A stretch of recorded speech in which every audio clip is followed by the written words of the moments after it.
النهارده يا جماعه هوريكم يا جماعه بستخدم ايه الشعر بودي عشان يطول ويبقى جميل كده. يا بودي اوريهم يا بودي احنا بنستخدم ايه. تعال اتفضل اقعد يا زميلي.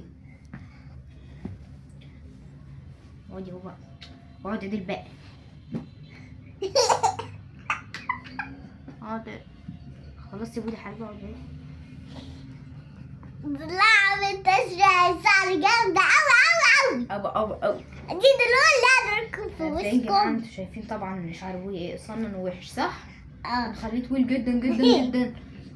بس بقى عشان دي بتاعت لا حط دي هنا. ماشي دي بس بتاعت ما تقعدش القطة. هنا عشان دي بتاعت القطة. القطة هتنام فيها ماشي؟ لا امسك ده خلبسها بيه. لا يا بودي لو رميتها على فكرة، لو ضربت القطة على فكرة هتخربش. بلاش تضربها ماشي؟ عمل معاها بالراحة. بس يا بودي بقى خليكم مكانكم بقى اوريكم الزيت اللي انا بستخدمه شعر بودي حلو ده عشان يبقى طويل كده وناعم كده. دي بزيت الصابون دي بيه. بستخدم يا جماعة زيت بشكع.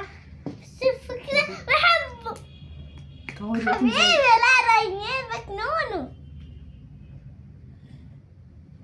اسكتوا عشان اركبوا بقى عظمة. هزعل منك زعل جامد يعني.